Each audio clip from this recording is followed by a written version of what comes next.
guys, just sharing something really cool. We are at this Airbnb that is Harry Potter themed, and it's called the Common Room. And currently, I am sitting in a cupboard under the stairs with a mandrake, a Hedwig, cute little Harry Potter pillows, Hogwarts, and I have the Deathly Hallows lining the stairs above me. And I don't know if you can see it, but there are hanging flying keys on strings here. So they went above and beyond. This is amazing. There's also little potion bottles. Can't even see everything. Here's another Deathly Hallows pillow. And this is why I chose this Airbnb. So, without further ado, we are on chapter 16, Through the Trapdoor.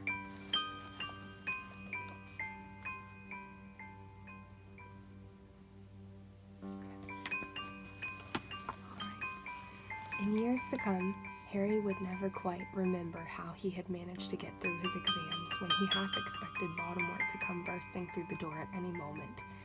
Yet the days crept by, and there could be no doubt that Fluffy was still alive, and well behind the locked door.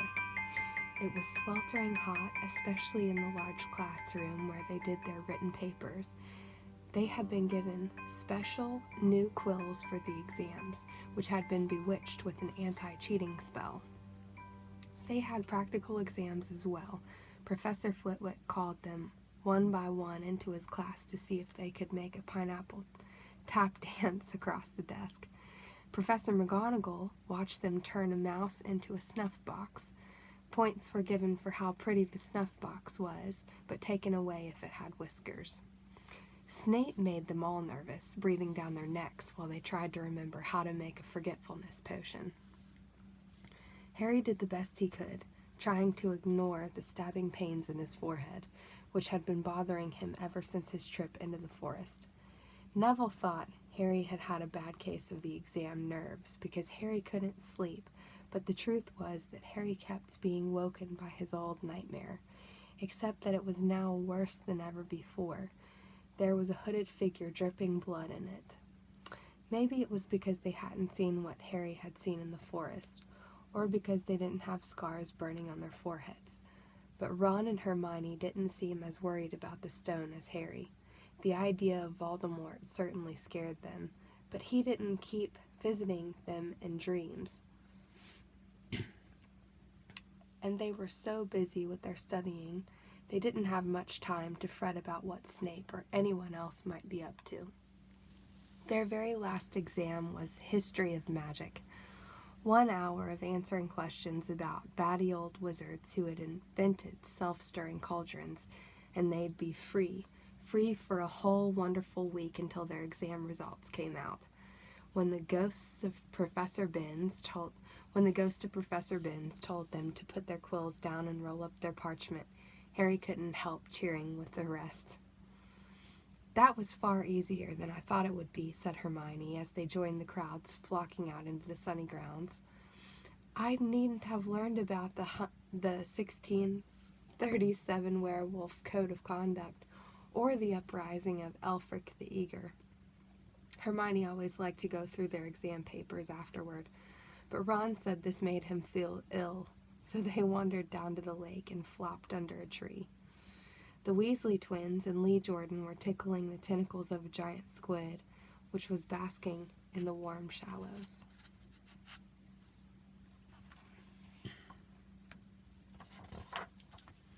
"No more studying," Ron sighed happily, stretching out on the grass. "You could look more cheerful, Harry. We've got a week before we find out how badly we've done. There's no need to worry yet." Harry was rubbing his forehead. "I wish I knew what this means," he burst out angrily. "My scar keeps hurting. It's happened before, but never as often as this." "Go to Madame Pomfrey," Hermione suggested. "I'm not ill," said Harry. "I think it's a warning. It means danger's coming." Ron couldn't get worked up. It was too hot. Harry, relax. Hermione's right. The stone's safe as long as Dumbledore's around. Anyway, we've never had any proof Snape found out how to get past Fluffy. He nearly had his leg ripped off once. He's not going to try it again in a hurry. And Neville will play Quidditch for England before Hagrid lets Dumbledore down.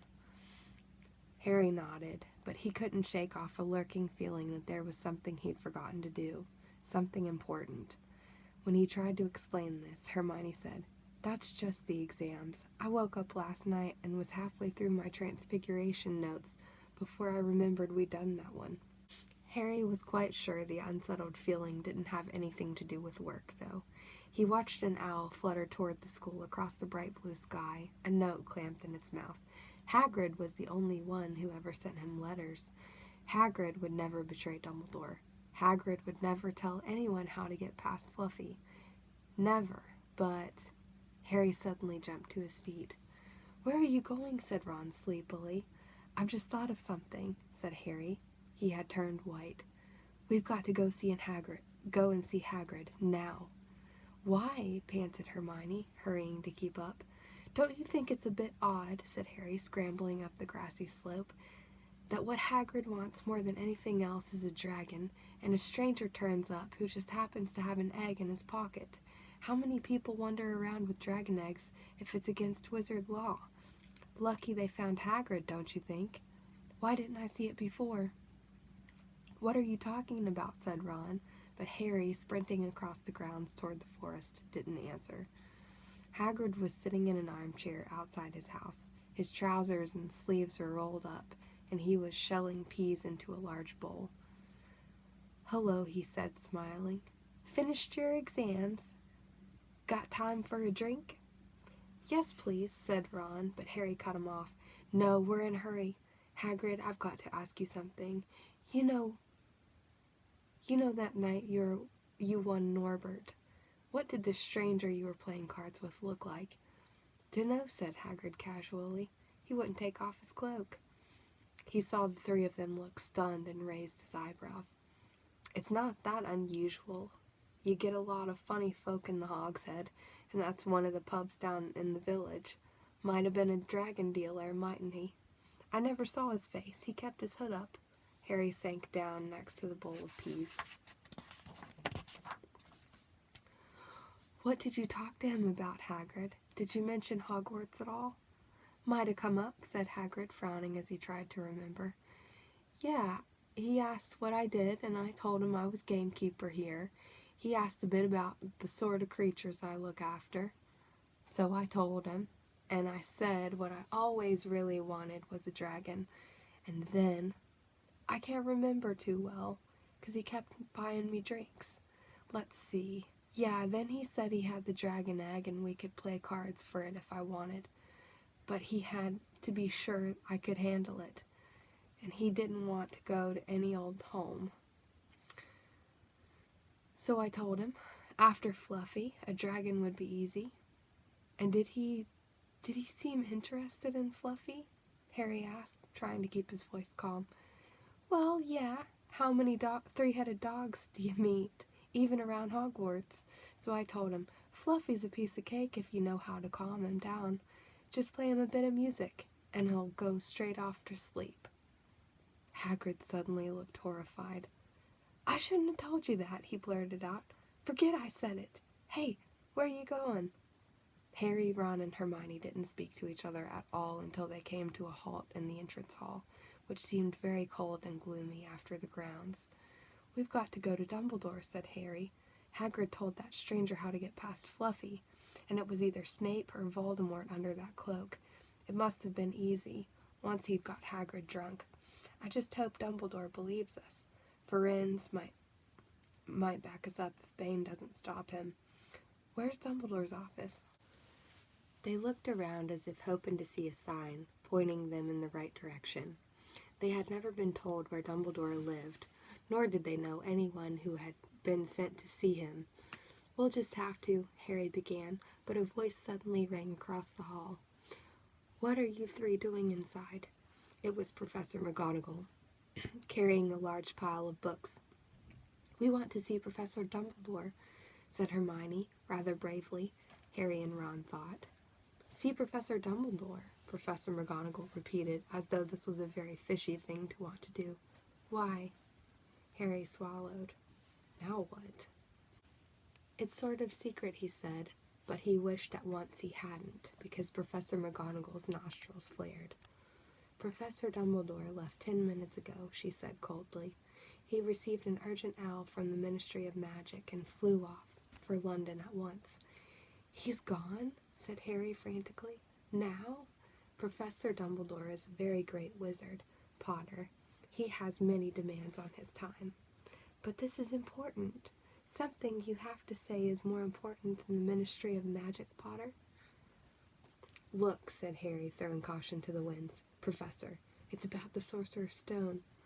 Whatever Professor McGonagall had expected, it wasn't that.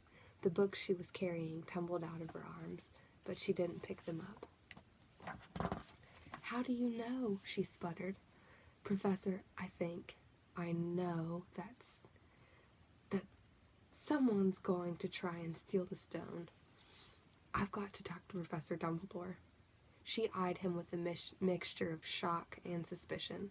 Professor Dumbledore will be back tomorrow, she said finally. I don't know how you found out about the stone, but rest assured, no one can possibly steal it. It's too well protected. But Professor, Potter, I know what I'm talking about, she said shortly. She bent down and gathered up the fallen books. I suggest you all go back outside and enjoy the sunshine. But they didn't. It's tonight, said Harry, once he was sure Professor McGonagall was out of earshot. Snape's going through the trapdoor tonight. He's found out everything he needs, and now he's got Dumbledore out of the way. He sent that note. I bet the Ministry of Magic will get a real shock when Dumbledore turns up. But what can we... Hermione gasped. Harry and Ron wheeled around. Snape was standing there. Good afternoon, he said smoothly. They stared at him. You shouldn't be inside on a day like this, he said with an odd, twisted smile. Harry began without any idea of what he was going to say. You want to be more careful, said Snape. Hanging around like this, people will think you're up to something, and Gryffindor can't really afford to lose any more points, can it? Harry flushed. They turned to go outside, but Snape called them back. Be warned, Potter. Any more nighttime wanderings, and I will personally make sure that you are expelled. Good day to you. He strode off in the direction of the staff room. Out on the stone steps, Harry turned to the others. Right, here's what we've got to do, he whispered urgently. One of us has got to keep an eye on Snape. Wait outside the staff room and follow him if he leaves it. Hermione, you'd better do that. Why me? It's obvious, said Ron. You could pretend to be waiting for Professor Flitwick. You know, he put on a high voice. Oh, Professor Flitwick, I'm so worried. I think I got question 14B wrong. Oh, shut up, said Hermione, but she agreed to go and watch out for Snape. And we'd better stay outside the third-floor corridor. Harry told Ron. Come on. But that part of the plan didn't work. No sooner had they reached the door, separating Fluffy from the rest of the school, than Professor McGonagall turned up again. This time, she lost her temper. I suppose you think you're harder to get past than a pack of enchantments, she stormed. Enough of this nonsense. If I hear you've come anywhere near here again, I'll take another 50 points from Gryffindor. Yes, Weasley, from my own house. Harry and Ron went back to the common room. Harry had just said, at least Hermione's on Snape's tail, when the portrait of the fat lady swung open and Hermione came in. I'm sorry, Harry, she wailed. Snape came out and asked me what I was doing, so I said I was waiting for Flitwick, and Snape went to get him, and I've only just got away. I don't know where Snape went. Well, that's it then, isn't it? Said Harry. The other two stared at him. He was pale and his eyes were glittering. I'm going out of here tonight, and I'm going to try and get to the stone first. You're mad, said Ron. You can't, said Hermione. After what McGonagall and Snape have said, you'll be expelled. So what? Harry shouted. Don't you understand? If Snape gets a hold of the stone, Voldemort's coming back. Haven't you heard what it's like when he was trying to take over? There won't be any Hogwarts to get expelled from. He'll flatten it, or turn it into a school for the dark arts. Losing points doesn't matter anymore, can't you see? Do you think he'll leave you and your families alone if Gryffindor wins the House Cup? If I get caught before I can get to the stone, well, I'll have to go back to the Dursleys and wait for Voldemort to find me there. It's only dying a bit later than I would have, because I'm never going over to the dark side. I'm going through that trapdoor tonight. Nothing you two say is going to stop me. Voldemort killed my parents, remember? He glared at them. You're right, Harry, said Hermione in a small voice. I'll use the invisibility cloak, said Harry. It's just lucky I got it back. But will it cover all three of us, said Ron. All three of us? Oh, come off it. You don't think we'd let you go alone? Of course not, said Hermione briskly. How do you think you'd get to the stone without us? I'd better go look through my books. There might be something useful. But if we get caught, you two will be expelled too. Not if I can help it, said Hermione grimly. Flitwick told me in secret that I got 112% on his exam. They're not throwing me out after that. After dinner, the three of them sat nervously apart in the common room. Nobody bothered them. None of the Gryffindors had anything to say to Harry anymore, after all. This was the first night he hadn't been upset by it. Hermione was skimming through all her notes, hoping to come across one of the enchantments that they were about to try and break. Harry and Ron didn't talk much. Both of them were thinking about what they were about to do. Slowly, the room emptied as people drifted off to bed. Better get the cloak, Ron muttered, as Lee Jordan finally left, stretching and yawning. Harry ran upstairs to their dark dormitory. He pulled out the cloak, and then his eyes fell off the flute. His eyes fell on the flute Hagrid had given him for Christmas. He pocketed it to use on Fluffy. He didn't feel much like singing. He ran back down to the common room. We'd better put the cloak on here and make sure it covers all three of us. If Filch spots one of our feet wandering along on its own. What are you doing? Said a voice from the corner of the room. Neville appeared from behind an armchair, clutching Trevor, the toad, who looked as though he'd been making another bid for freedom. Nothing, Neville, nothing, said Harry, hurriedly putting the cloak behind his back. Neville stared at their guilty faces. You're going out again, he said. No, said Hermione. No, we're not. Why don't you go to bed, Neville? Harry looked at the grandfather clock by the door. They couldn't afford to waste any more time. Snape might even now be playing Fluffy to sleep. You can't go out, said Neville. You'll be caught again. Gryffindor will be in even more trouble. You don't understand, said Harry. This is important. But Neville was clearly steeling himself to do something desperate. I won't let you, he said, hurrying to stand in front of the portrait hole. I'll fight you. Neville, Ron exploded. Get away from that hole and don't be an idiot. Don't you call me an idiot, said Neville. I don't think you should be breaking any more rules. And you were the one who told me to stand up to people. Yes, but not to us, said Ron in exasperation. Neville, you don't know what you're doing. He took a step forward and Neville dropped Trevor the toad, who leaped out of sight. Go on, then. Try and hit me, said Neville, raising his fists. I'm ready. Harry turned to Hermione. Do something, he said desperately. Hermione stepped forward. Neville, she said, I'm really, really sorry about this. She raised her wand. Petrificus totalis, she cried, and pointing it at Neville. Neville's arms snapped to his sides, his legs sprang together, his whole body rigid. He swayed where he stood and then fell flat on his face, stiff as a board. Hermione ran to turn him over.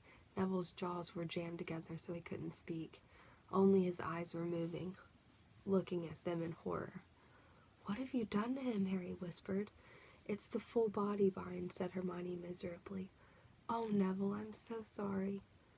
We had to, Neville. No time to explain, said Harry. You'll understand later, Neville, said Ron, as they stepped over him and pulled on the invisibility cloak.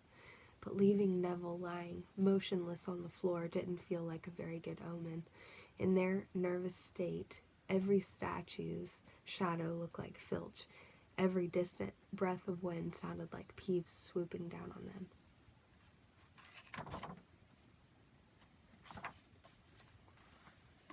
At the foot of the first set of stairs, they spotted Mrs. Norris, skulking near the top. "Oh, let's kick her, just this once," Ron whispered in Harry's ear, but Harry shook his head. As they climbed carefully around her, Mrs. Norris turned her lamp-like eyes on them, but didn't do anything. They didn't meet anyone else until they reached the staircase up to the third floor. Peeves was bobbing, halfway up, loosening the carpet so that people would trip. "Who's there?" he said suddenly as they climbed toward him. He narrowed his wicked black eyes. "No, you're there, even if I can't see you. Are you ghouly or ghosty or wee student beastie?" He rose up in the air and floated there, squinting at them. "Should call Filch, I should, if something's a-creepin' around unseen." Harry had a sudden idea. "Peeves," he said in a hoarse whisper, "the Bloody Baron has his own reasons for being invisible." Peeves almost fell out of the air in shock. He caught himself in time and hovered about a foot off the stairs. "So sorry, your bloodiness, Mr. Baron, sir," he said greasily. My mistake. I didn't see you. Of course I didn't. You're invisible. Forgive old Peeves's little joke, sir." "I have business here, Peeves," croaked Harry. "Stay away from this place tonight." "I will, sir. I most certainly will," said Peeves, rising up into the air again. "I hope your business goes well, Baron. I'll not bother you." And he scooted off. "Brilliant, Harry," whispered Ron. A few seconds later, they were there, outside the third-floor corridor, and the door was already ajar.